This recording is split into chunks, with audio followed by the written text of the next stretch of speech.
میرا سوال تھا کہ ابھی جو ڈیبیٹ ہوا مفتی شمائل ندوی صاحب حافظ اللہ اور یہ ان کے درمیان جاوید اختر جو ملحد ہیں، تو اس میں جی. یہ جاوید اختر صاحب نے بولا تھا کہ اسلام جو ہے وہ کوشچن کرنے سے روکتا ہے، مذہب جو بھی مذہب ہے وہ کوشچن ہوں. یعنی کریٹیکل تھنکنگ کے کوشچنس کرنے سے روکتا ہے۔ تو اس پہ ایک ایکس اوکے. مسلم ساحل نے کہا کہ ایکس مسلم ساحل نے اس پہ بات کری جو کہ ابھی جھوٹا مسلمان بنا ہوا ہے۔ اس نے یہ بات کری ہے کہ بات تو صحیح ہے، اسلام روکتا ہے۔ اس نے ایک حدیث پیش کی، نبی اکرم صلی اللہ علیہ وسلم فرماتے ہیں کہ انسان سوچتا ہے کہ اس کو کس نے پیدا کیا، اس کو کس نے پیدا، پھر بولتا ہے، سب جواب آتا ہے اللہ نے کیا، پھر اللہ کو کس نے پیدا کیا؟ تو تم لوگ پھر اللہ نبی نے بولا غالباً شیطان سے وہ کرو، پناہ کرو۔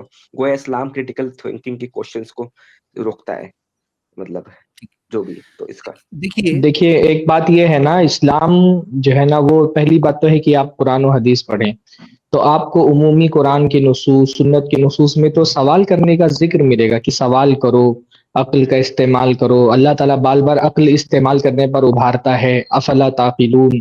اللہ تعالیٰ کہتا ہے فاسألوا اہل الذکر، جاننے والوں سے پوچھو۔ اللہ کے نبی صلی اللہ علیہ وسلم کہتے ہیں انما شفاء العی السؤال، کی جہالت کا علاج سوال ہے۔ تو قرآن مجید تو بار بار سوال کرنے پر ابھارتا ہے، قرآن مجید بار بار تدبر کرنے پر، غور و فکر کرنے پر ابھارتا ہے۔ افلا تنظرون، تم دیکھتے کیوں نہیں ہو؟ تتفکرون، اللہ تعالیٰ بار بار تفکر کا حکم دیتا ہے، اور اللہ کے بندوں کی علامت یہ بتائی گئی ہے یتفکرون فی خلق السماوات والارض، آسمان و زمان کی تخلیق پر غور کرتے ہیں۔ تو یہ تو قرآن و سنت کے بے شمار نصوص ایسے ہیں جن کو جو سوال کرنے پر ابھارتے ہیں۔ اچھا، یہ صرف قرآن و سنت کے نصوص نہیں ہے، آپ دیکھیں کہ عربوں کے ہاں اسلام آنے کے بعد جو انقلاب آیا اور ایک ان کی جو تبدیلی ان کی زندگی میں آئی کہ وہ ایک چرواہا قوم تھی، علم تہذیب ثقافت سے بہت دور تھی، لیکن آپ دیکھیں جب ان کی زندگی میں اسلام آیا تو اسلام نے ان کی کایا پلٹ کر کے رکھ دی، اور مسلمانوں کی تاریخ میں جو انوویشنز ہوئے، جو دریافتیں ہوئی، وہ دریافتیں ایسا کیوں ہوئی؟ یعنی اس کی بنیاد میں ایک بہت بڑی وجہ جو اسلام کو انکریج کر رہا تھا سوال کرنے پر، غور و فکر کرنے پر، ابھارنے پر، وہ تھا، اس کی بنیاد میں موجود تھا۔ یعنی ایسا نہیں کہ صرف قرآن و سنت میں سوال کرنے کا، غور و فکر کرنے کا حکم تھا، بلکہ عملاً مسلمانوں نے جب اس دین کو اپنایا اور پھیلایا تو انہوں نے سوالات کیے، ان سوالات کے نتیجے میں دریافتیں ہوئی، ایجادات ہوئی۔ تو نہ صرف یہ کہ تھیوریکلی بلکہ پریکٹیکلی بھی اس بات کا ثبوت موجود ہے کہ اسلام نہ سوال کرنے سے روک رہا تھا اور نہ مسلمان سوال کرنے سے اور دریافتوں سے رکے۔ اس لیے اسلام کا جو دور تھا اس سے علم کے دور کا آغاز ہوا، جو انکشافات ہوئے، مسلمانوں جو دریافتیں کی، ان دریافتوں کی بنیاد میں اسلام کا ایک مزاج تھا۔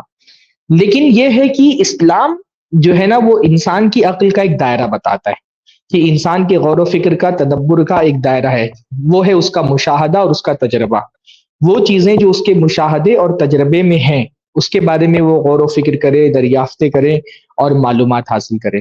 وہ چیز جو انسان کے تجربے سے باہر کی چیز ہے، جو اس کے مشاہدے سے باہر کی چیز ہے، جس کو وہ سوال کر کے جس کا جواب اپنے یعنی حواس سے، اپنے سینسز سے، اپنی عقل سے اس دائرے کے باہر وہ جا ہی نہیں سکتا ہے، تو قرآن مجید وہاں پر عقل کے گھوڑے دوڑانے سے منع کرتا ہے۔ اللہ کی ذات نہ آپ کے مشاہدے میں ہے، نہ آپ کے تجربے میں ہے، نہ آپ کا کوئی انٹریکشن ہے اللہ تعالیٰ کے وجود کے ساتھ ڈائریکٹ۔ تو جب اللہ تعالیٰ کے بارے میں آپ سوال کریں گے تو اس سوال کا جواب کیسے تلاش کریں گے آپ؟ کہ اللہ تعالیٰ کی ذات کو آپ نے نہ دیکھا، نہ اللہ تعالیٰ کی طرح کوئی اور چیز دیکھی آپ نے۔ بھائی دیکھو، کسی بھی چیز کے بارے میں جواب دینے کے تین طریقے ہوتے ہیں، یا تو ڈائریکٹ وہ چیز آپ کے مشاہدے اور تجربے کے ساتھ ہے، یا تو اس کے ساتھ اس کی جیسی کوئی اور چیز آپ نے دیکھی ہے اور اس کا آپ نے ایکسپیریمنٹ کر لیا ہے اور اس کی بنیاد پر آپ اس جیسی کسی چیز کو دیکھ کر کے اس کے بارے میں بات کر سکتے ہیں، یا اس چیز سے ڈائریکٹ آپ کو معلومات حاصل ہو گئی ہے۔ اب اللہ کے بارے میں اگر آپ کوئی سوال کرتے ہیں، سوال کریے، اللہ تعالیٰ کے بارے میں سوال کرنے سے بندے سے نہیں روکا گیا ہے، پر اللہ تعالیٰ کے بارے میں آپ سوال کریں گے تو اللہ تعالیٰ کے بارے میں کیے گئے سوال کا جواب کہاں سے ملے گا؟ یا تو آپ میں اپنی عقل سے اللہ تعالیٰ کے بارے میں کیے گئے سوال کا جواب دیں، تو آپ کی عقل تو اللہ تعالیٰ کا ادراک ہی نہیں کر سکتی ہے، کیونکہ آپ کی عقل صرف انہی چیزوں کا ادراک کر سکتی ہے جو آپ کے حواس میں ہے۔ اللہ تعالیٰ آپ کے سینسز سے باہر ہے، تو آپ عقل سے تو جواب دے نہیں سکتے۔ دوسرا کہ اللہ جیسی کوئی اور چیز آپ نے دیکھ لی ہوتی جو اللہ کی جیسی ہے، تو اس کو دیکھ کر کے آپ اللہ کے بارے میں کوئی رائے قائم کر دیتے، تو اللہ کی جیسا کوئی ہے بھی نہیں۔ تو تیسرا ہی جواب بچتا ہے نا، تیسرا جواب یہ بچتا ہے کہ خود اللہ تعالیٰ اپنے بارے میں بتا دے۔ تو آپ یہ سوال کریں اللہ کو کس نے پیدا کیا؟ لیکن اللہ تعالیٰ کو کس نے پیدا کیا اس کا جواب نہ عقل سے دے سکتے ہیں نہ تجربے سے دے سکتے ہیں. تو آپ کے پاس یہی بچا کہ آپ اللہ تعالیٰ سے پوچھ لیں. تو اللہ تعالیٰ یہ بتا رہا ہے لم یلد ولم یولد، نہ اللہ تعالیٰ نے کسی کو جنا نہ اللہ تعالیٰ جنا گیا ہے. تو اسلام عقل کو استعمال کرنے سے نہیں روکتا ہے، عقل کا ایک دائرہ بناتا ہے. اس دائرے میں رہ کر کے جو آپ کی تجربات ہیں اس مشاہدے اور آپ کے زیر مشاہدہ زیر تجربہ جو چیزیں ہیں ان کے بارے میں آپ سوال کریں. وہ چیزیں جو آپ کے دائرے سے باہر ہیں اس کے بارے میں اگر آپ سوال کریں گے تو آپ جو جواب دیں گے وہ جواب علم پر، بصیرت پر، مشاہدے پر، تجربے پر مبنی نہیں ہوگا، وہ جھوٹے قیاس پر مبنی ہوگا، وہ اٹکل بچو ہوگا وہ جواب. اس سے اسلام روکتا ہے کہ اس عقل کے دوڑے اس جگہ مت گھوڑے اس جگہ مت دوڑاؤ جہاں تمہاری عقل کی رسائی نہیں ہے. جہاں تک تمہاری عقل کی رسائی ہے وہاں پر عقل کا استعمال کرو. تو یہ تو کوئی غلط بات نہیں ہے. جب اللہ تعالیٰ کی ذات کو نہ آپ نے دیکھا نہ آپ کا کوئی انٹریکشن ہے اللہ تعالیٰ کی ذات سے، تو آپ عقل سے اس کا جواب کیسے دیں گے؟ اس لیے عقل کو اللہ تعالیٰ کی ذات کے بارے میں استعمال کرنے سے روکا گیا. تو اس میں کیا غلط بات ہے؟ میرا اس پہ بات کہنی ہے، ایک میں اس پہ بات کر دوں. جیسے کہ اب ہمارے جو نان مسلم بھائی ہیں انڈیا میں ہم لوگ رہتے ہیں، تو ہم سے سوال کر سکتے ہیں اس کے اوپر. تو کیا ہم کو ان سے جیسے تھیولوجیکل ڈیبیٹس ہوا ابھی نا، ڈیبیٹ ہوا ہے، تو ہم تو ایسے ڈیبیٹ سے ڈوب جائیں گے کہ ڈیبیٹ ہونے چاہیے کہ نہیں ہونے چاہیے. اس طرح ڈیبیٹس جیسے شمائل ندوی صاحب کا ہوا، یہ جو بھی یہ ڈیبیٹ جو ہوئی ہے. سوال آپ نے کیا اس کا جواب ملا کہ نہیں آپ کو؟ جی مل گیا، مل گیا. اسی سے ہے نا. کانٹیکسٹ اب یہ اب دیکھو ہاں یہ جب ایک اللہ تعالیٰ کے بارے میں علم حاصل کرنے کا ہمارا جو سورس تھا عقل اور لاجک، جب یہ سورس ختم ہو گیا تو ظاہر سی بات ہے اب اللہ تعالیٰ کا وجود تو ہے اور اس کے بارے میں جاننا ہماری ضرورت بھی ہے. تو مسلم ہم وہ بھائیوں کو کیسے سورس بتائیں؟ ہاں وہی بتا رہا ہوں میں آپ کو. تو ہم وہ سورس تلاش کریں گے کہ کیا کوئی سورس ایسا ہے جو ہم کو اللہ تعالیٰ کے بارے میں صحیح معلومات دے سکتا ہے. یہ سورس ہم تلاش کریں گے، اور جب ہم وہ سورس تلاش کرتے ہیں تو ہماری عقل ہم کو لے کر کے جاتی ہے کہ وہ سورس اللہ کے بھیجے ہوئے رسول ہے. اللہ تعالیٰ کے بارے میں ہم اپنی عقل سے پتہ نہیں لگا سکتے، اس لیے وہ سورس عقل کو تلاش کرنا پڑے گا جہاں سے اللہ کے بارے میں معلومات حاصل ہو سکے. تو وہ معلومات حاصل کرنے کا سورس اللہ کے بھیجے ہوئے دنیا میں رسول ہے، اس کی اتاری ہوئی کتابیں ہیں. اور اس سورس کے بغیر اگر کوئی بات کر رہا ہے اللہ تعالیٰ کے بارے میں تو وہ اللہ تعالیٰ کے بارے میں جھوٹ ہے. اللہ نے فرمایا سبحان ربک رب العزت عما یصفون والسلام علی المرسلین، کہ اللہ تعالیٰ کی ذات پاک ہے ان سارے صفات سے جو یہ جھوٹے لوگ اللہ تعالیٰ کے بارے میں کہہ رہے ہیں، کیونکہ انہوں نے اپنے دماغ اپنے اٹکل بچوں سے اللہ کے بارے میں بات کر رہے ہیں. تو اللہ فرما رہے ہیں کہ سبحان ربک رب العزت عما یصفون، جو یہ لوگ اللہ تعالیٰ کی کوالٹیز اور صفات بیان کر رہے ہیں اللہ تعالیٰ کی ذات اس سے پاک ہے. وسلام علی المرسلین، اور رسولوں پر سلامتی ہو، کہ اللہ کو جاننے کا جو سورس ہے وہ رسول ہے، وہ رسالتیں ہیں، وہ اللہ تعالیٰ کا اتارا ہوا کلام ہے. تو پھر اللہ تعالیٰ کا کلام اور اللہ کے بھیجے گئے رسول یہ سورس ہیں. تو اس لیے جب ہم کسی غیر مسلم سے بات کرتے ہیں تو صرف خدا کے وجود پر بات نہیں کرتے، ہم کہتے ہیں خدا موجود ہے تو اس کے وجود کا معلوم کرنے کا صحیح سورس کیا ہے. تو ہم اس کے سامنے رسول اللہ کی رسالت کو ثابت کرتے ہیں، قرآن کے اللہ کے کلام ہونے کو ثابت کرتے ہیں. اور جب ہم یہ اپنا مقدمہ ثابت کرتے ہیں کہ قرآن اللہ کا کلام ہے، محمد صلی اللہ علیہ وسلم اللہ کے رسول ہیں، تو اس مقدمے کے ساتھ اللہ کے بارے میں ہمارے تمام عقائد ثابت ہو جاتے ہیں الحمدللہ. سرفراز بھائی نے جواب دیا ہے، اس کی ایک مثال میں خالی دینا چاہتا تھا. بات تو الحمدللہ مکمل ہوئی. ایک دو مثالیں میں دیتا ہوں. کلاس روم ہے، کلاس روم میں بہت سے سوالوں کے جوابات دیے جاتے ہیں.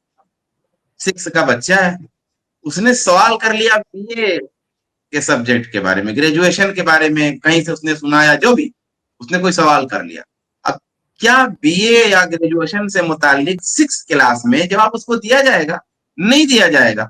یا موضوع سے باہر اس نے سوال کیا تو اس کی ضرورت کا سوال نہیں ہے. تو ایک استاد جو ہے چھوٹے درجے میں، وللہ المثل الاعلی، ایک چھوٹے درجے میں کیا کرے گا استاد بھائی؟ موضوع سے باہر اس نے سوال کیا، سبجیکٹ سے باہر اس نے سوال کیا، اس کی ضرورت کا وہ سوال نہیں ہے، اس کے فائدے کا وہ سوال نہیں ہے، سوال کو ریجیکٹ کر دیا جائے گا کسی بھی وجہ سے. یا ضرورت نہیں ہے، یا یہ کہ اس کی سمجھ میں وہ چیز نہیں آئے گی، یا یہ کہ مزید کنفیوژن ہو جائے گا اس کو، یا یہ کہ وہ اس کا ادراک نہیں کر سکے گا، اس کو ریجیکٹ کر دے گا استاد.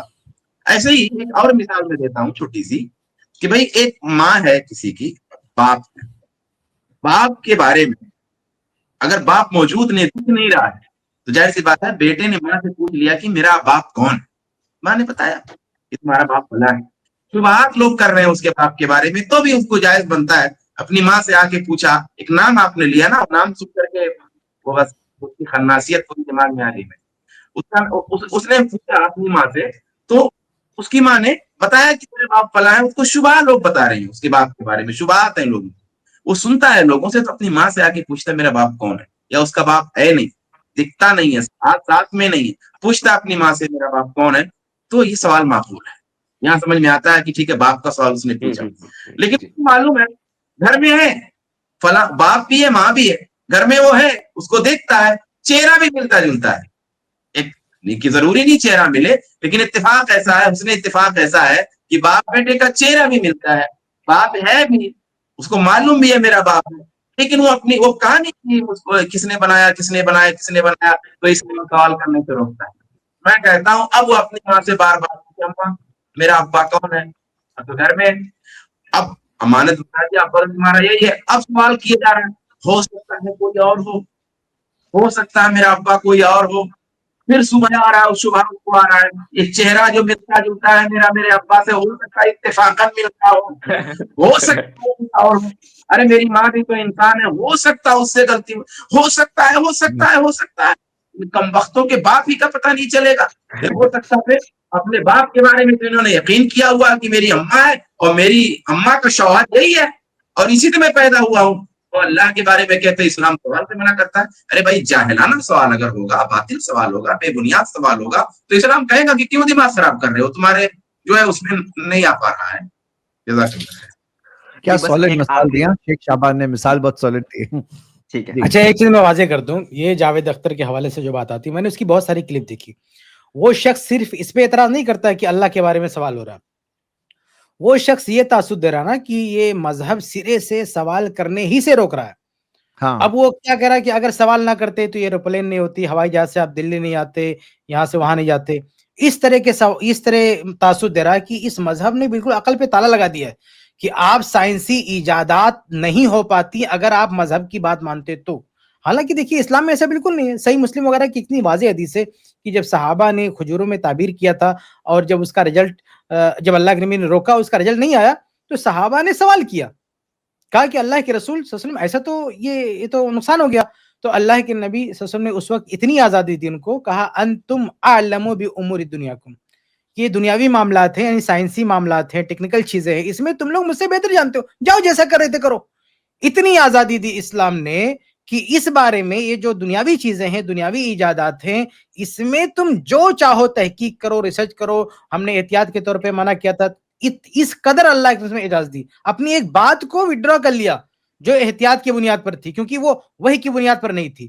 تو یہ کہہ دینا, یہ تاثر دینا کہ اسلام یا مذہب سرے سے منع کرتا ہے سوال کرنے سے, سوچنے سے, تحقیق سے, ریسرچ سے, یہ بہت غلط بات ہے. میڈیکل سائنس میں آپ دیکھیں, اللہ کے نبی صلی اللہ علیہ وسلم نے کتنی بڑی بات کہہ دی کہ کوئی بھی بیماری ایسی نہیں ہے جس کا علاج نہ ہو.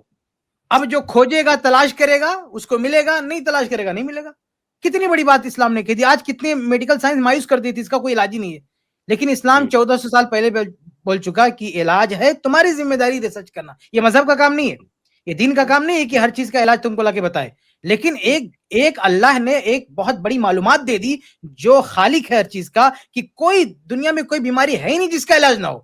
تو اتنی بڑی بات اتنی یقین کے ساتھ مذہب نے کہی, آپ کو لگا دیا ریسرچ پہ, آپ کو تحقیق پہ لگا دیا ہے. تو اس لیے یہ کہہ دینا کہ اسلام ریسرچ سے روک رہا ہے, تحقیق سے روک رہا ہے, سوال کرنے سے روک رہا ہے, یہ بہت بڑا اتہام ہے. وہ صرف وہ مسئلہ ہے جو ابھی ڈسکس ہوا کہ اللہ کو کس نے پیدا کیا, اس طرح کے بےہودہ سوال کے بارے میں روکا گیا ہے جو بے تکے سوالات ہیں. اور دنیا کا کون سا شخص ہے, کون عقل مند ہے جو ہر طرح کے سوالات کی آپ کو آزادی دے گا؟ کہاں پہ ہر طرح کے سوالات. لیکن جو تحقیقی سوالات ہیں, سائنسی سوالات ہیں, جو انکشافات سے متعلق ہے, اس کے بارے میں بے شمار آپ کو قرآن کی آیات ملیں گی, احادیث ملیں گی کہ آپ اس کا جو ہے ریسرچ کیجئے, تحقیق کیجئے, پتہ کیجئے. تو اسلام نے مکمل طور سے آپ کو چھوٹ دے رکھی ہے, تحقیق کی, ریسرچ کی مکمل آزادی دے رکھی ہے. اس لیے یہ الزام لگانا کہ سوال کرنے سے روکا ہے, نہیں تحقیق اور ریسرچ سے اسلام روک رہا ہے, یہ بہت ہی جو ہے بیکار کا الزام ہے, بے بنیاد الزام ہے, اس کی کوئی حقیقت نہیں ہے. شیخ نے بہت اچھا واضح کیا کہ یہ جو سوال پوچھنا, یہ جو سوال ہے نا, خود ایک اسٹرومین فیلسی ہے. جو اس طرح کی بات الزام لگاتے ہیں, یہ لوگوں کا بتانے کا مقصد یہ ہوتا ہے کہ اسلام سوال پوچھنے کی اجازت ہی نہیں دیتا ہے. اور کوئی ایسا شخص ہے جس کو اسلام کی نالج نہیں ہے, وہ ہو سکتا ہے کہ ان کی بات سن کے اگر اسلام ان سے سیکھ رہا ہے, جیسے بعض لوگوں کو اسلام کی کوئی نالج نہیں ہوتی, وہ اسلام یہ لوگوں کی مس انفارمیشن سے اسلام سیکھتے ہیں, تو ان کو ایسا لگتا ہے ہاں لگتا ہے ان کی بات صحیح ہے. حالانکہ صحیح بات کیا ہے, بالکل جھوٹ بول رہے ہیں. یا تو انہوں نے معلومات ریسرچ ہی نہیں کی, یا تو وہ ڈائریکٹلی جھوٹ بول رہے ہیں ایسا الزام لگا کر کہ اسلام میں سائنٹیفک ڈسکوریز اور پوچھنا. کیا قرآن میں اتنی ساری آیتیں نہیں ہیں؟ ایک بات اور اچھا اور میں ایڈ کر دوں. دیکھیے اللہ کے نبی صلی اللہ علیہ وسلم نے تو اتنی گنجائش دی سوال کرنے کی کہ المستدرک للحاکم کی روایت ہے، ایک شخص آتا ہے اور کہتا ہے کہ اللہ کے رسول یہ بتائیں کہ پورے روئے زمین میں سب سے بہترین جگہ کون سی ہے؟ اللہ کے نبی فرماتے ہیں لا ادری، مجھے نہیں معلوم. آپ سوچیے اس کو سوال کرنے سے نہیں روک رہے ہیں، اس کو منع نہیں کر رہے ہیں یہ سوال تم نے کیوں کر دیا. تو یہ اس طرح سے اتہام لگاتے ہیں کہ شریعت نے، اسلام نے، مذہب نے سوال پہ پابندی لگا دی. اللہ کے نبی صاف کہہ رہے ہیں لا ادری حتی اسأل جبریل. جبریل السلام آئیں گے تو پوچھوں گا تو بتاؤں گا. جبریل السلام آتے ہیں تو جبریل السلام سے بھی سوال ہوتا ہے تو جبریل کہتے ہیں کہ لا ادری حتی اسأل ربی، مجھے بھی نہیں معلوم، اللہ تعالیٰ سے پوچھنا پڑے گا. تو اب دیکھیے یہ سوال زمین پر نبی سے ہوا، نبی نے فرشتے سے کیا، فرشتہ جا کے اللہ سے سوال کرا. اللہ تعالیٰ جواب دیتا ہے کہ روئے زمین کے سب سے بہترین جگہ مسجدیں اور سب سے بدترین جگہ بازار ہے. یہ حدیث ہم بار بار سنتے ہیں لیکن اس کا پورا سبب عروج یا شان عروج کہہ لیجئے، پورا بیک گراؤنڈ یہ ہے. اس موقع پہ یہ حدیث اللہ کے نبی صلی اللہ علیہ وسلم نے ارشاد فرمائی. اس لیے یہ کہنا کہ سوال کرنے سے مذہب روکتا ہے غلط بات ہے. ہمارے دیکھیے جیسے قرآن میں سورہ فاتحہ سب سے اہم سورت ہے، ایسے احادیث میں حدیث جبریل سب سے اہم حدیث ہے، سب سے بڑی حدیث ہے، سب سے اہم حدیث ہے. اس حدیث میں اسلام کی تبلیغ کا جو پیٹرن، جو ذریعہ اپنایا گیا وہ کیا تھا کہ جبریل السلام ایک انسانی شکل میں آتے اور سوالات کرتے، اسلام کیا ہے، ایمان کیا ہے، احسان کیا ہے. حتیٰ کہ ایک ایسا سوال کر دیتے ہیں کہ متی الساعہ، قیامت کب آئے گی. اس سوال پہ بھی اللہ کے رسول روکتے نہیں ہیں کہ کیوں تم نے ایسا سوال کر دیا. کہتے ہیں مل مسئول عنہا بعلم من السائل، ارے تم نے ایسا سوال کر لیا اس کا جواب نہ مجھے پتا ہے نہ تمہیں پتا ہے. سوال سے نہیں روکا، کہا اس کا جواب نہ تمہیں پتا ہے نہ ہمیں پتا ہے. اب جب یہ سوال و جواب کی مجلس ختم ہوئی تو اللہ کے نبی فرماتے ہیں کہ اتاکم جبریل یعلمکم دینکم، یہ تمہارا دین سکھانے آئے تھے. تو تعلیم دین کو سوال و جواب کی پیٹرن میں سکھایا گیا اور ایک شخص کھڑا ہو کے کہتا نہیں کہ سوال سے روکتا ہے اسلام. بتائیے اسلام کی بنیادی تعلیمات، بنیادی عقائد، اصولی باتیں سوال و جواب کے پیٹرن میں ہم کو سکھائی گئی ہیں. اور اس مذہب کے بارے میں اگر آدمی کہے کہ سوال و جواب سے مذہب روکتا ہے تو کتنی بڑی بددیانتی ہے، کتنی بڑی. دیکھیے اصل میں یہ جو بات پھیلائی گئی ہے نا کہ مذہب سوال، یہ آپ دوسرے مذاہب کے بارے میں یہ بات کہیں نا کہ وہ سوال سے روکتے ہیں تو ہو سکتا ہے کہ یہ سوال ویلڈ ہو. مطلب جو آدمی چاند کو، ستاروں کو اور ہواؤں کو، پانی کو، آگ کو اپنا معبود بنا لے گا تو ظاہر سی بات ہے ان کے بارے میں سوال نہیں کرے گا. تو اگر کوئی ان چیزوں کو معبود بنا لیتا ہے نا تو پھر وہ اس کے بارے میں تحقیق تفتیش بند کر دیتا ہے، کیونکہ اس نے ان کو تقدس کا وہ درجہ دے دیا کہ ان کے بارے میں سوال نہیں کیا جا سکتا ہے. اسلام تو یہ کہتا ہے نا کہ یہ چیزیں اللہ تعالیٰ کی تخلیق ہے، تو کہ یہ پھر کیسے ہوگا کہ ان کے بارے میں سوال نہ کیا جائے. اسلام تو ان چیزوں پر غور کرنے کا جب حکم دے رہا ہے، قرآن مجید اللہ تعالیٰ بار بار فرماتا ہے کہ کیا یہ سورج کو نہیں دیکھتے، یہ چاند کو نہیں دیکھتے کہ سورج کو دیکھو اللہ تعالیٰ نے کیسے پیدا کیا ہے، چاند دیکھو اللہ تعالیٰ نے کیسے پیدا کیا ہے، اللہ تعالیٰ کیسے آسمان سے بارشیں اتارتا ہے. اللہ تعالیٰ کہتا ہے افلا ينظرون الى الابل کیف خلقت، کیا یہ اونٹ کو نہیں دیکھتے کہ اللہ نے کیسے بنایا ہے. اللہ تعالیٰ پرندوں کے بارے میں کہتا ہے اولم یروا الی الطیر فوقہم صافات ویقبضن، کہ یہ دیکھو ان کے سروں کے اوپر پرندے ہیں، وہ کیسے اپنے پروں کو پھیلاتے اور سمیٹتے ہیں. اللہ تعالیٰ کہتا ہے کہ انسان کھانے پر اپنے غور کرے. فَلْيَنْظُرِ الْإِنسَانُ إِلَىٰ طَعَامِهِ، آدمی کو چاہیے کہ وہ اپنا کھانا دیکھے. اللہ تعالیٰ قرآن مجید میں مکڑی کی مثال دیتا ہے، اللہ تعالیٰ قرآن مجید میں مکھیوں کی مثال دیتا ہے. اللہ تعالیٰ قرآن مجید کے اندر بارش کو بار بار کہتا ہے کہ بارش پر غور کرو. اللہ تعالیٰ قرآن مجید میں کہتا ہے کہ آگ کو دیکھو اللہ تعالیٰ نے کیسے پیدا کیا ہے، ہواؤں کو دیکھو اللہ تعالیٰ کیسے چلاتا ہے، بادلوں کو دیکھو کہ اللہ تعالیٰ کیسے اس سے پانی برساتا ہے. تو آپ دیکھیں نا خود قرآن مجید ان چیزوں پر غور و فکر کا حکم دیتا ہے. کوئی یہ کیسے کہہ سکتا ہے؟ یعنی آپ جب یہ کہتے ہیں نا کہ اسلام سوال سے روکتا ہے، تو اگر اسلام سوال سے روکتا تو ان ساری چیزوں کے بارے میں اللہ تعالیٰ کیوں کہتا ہے ان پر غور کرو؟ تو اللہ تعالیٰ تو انکریج کر رہا ہے چیزوں پر غور کرنے کے لیے.